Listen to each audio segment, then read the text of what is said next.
मोटे लाला जलेबी की दुकान की कहानी। घर से निकलते ही बाहर चौराहे के सामने ही मोटे लाला जलेबी वाले की मशहूर दुकान थी। सुबह बेड़मी, कचौड़ी और साथ में गर्मा गर्म जलेबी भी मिलती थी।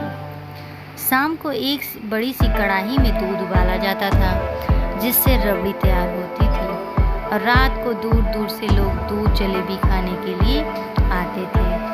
छज्जू मल बहुत मोटे थे। वे दुकान पर बैठते थे और अपने कारीगरों को डांटते रहते थे। गल्ला संभालना उन्हें बहुत ही अच्छी तरीके से आता था। किसी से भी 1 रुपए का हिसाब गलत नहीं हो सकता था। सुबह 11 बजे से रात के 12 बजे तक दुकान पर ही बैठते थे। सभी उन्हें मोटे लाला के नाम से भी जानते थे। कुछ पुराने लोग थे जिन्हें उनका नाम छज्जू मल पता था। मैं उस समय 13 या 14 वर्ष का था।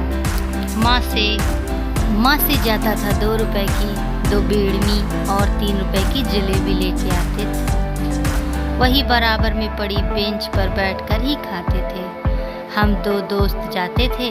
हम कोशिश करते थे कि एक ही बेड़मी में सारी सब्जी खा जाते थे, फिर दोबारा दोनों लेकर आगे बढ़ा देते थे।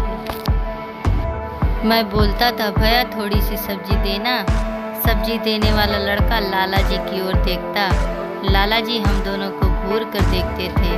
रुपए की 3 की मिलती है, चल भैया डाल दे सब्जी। लाला जी कुछ नहीं बोलते और सब्जी वाला सब्जी डाल देता था। यह तो हमारा रोज का काम था। एक दिन शाम को हमारे कुछ रिश्तेदार घर आए। शाम को खाना खाने के बाद दूध जलेबी की फरमाइश होने लगी।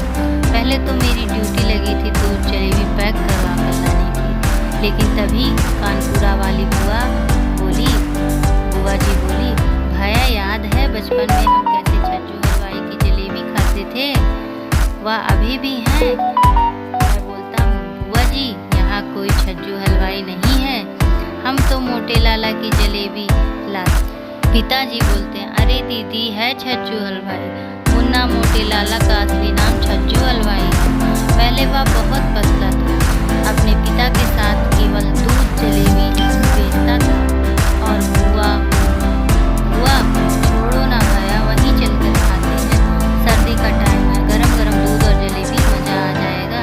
हम सब तैयार होकर मोटे लाल की दुकान पर जा पहुँचते हैं। दूध और जलेबी का ऑर्डर देकर हम वहीं भट्टी के पास खड़े होकर दूध को उबलता हुआ देख रहे थे। छज्जू हलवाई बोलता है, अच्छा तो गौरी शंकर जी आपका लड़का है। हर रोज सुबह जिद करके 2-2 बार सब्जी लेता है, ऊपर से धमकी भी देता है। यह बात सुनकर सब हंसने लगे। मुझे लगा कहीं जमीन में गाड़ जाना चाहिए, क्योंकि सबको पता है बेड़मी केवल 2 रुपए की आती है। पिताजी बोले, क्यों मुन्ना, ये मैं क्या सुन रहा हूँ? तुम रोज बेड़मी क्यों खाते हो? अगला पार्ट आप भाग 2 में देखिए। प्लीज़ इस चैनल को सब्सक्राइब करिए और इस स्टोरी को सुनिए ज़रूर अगले पार्ट में।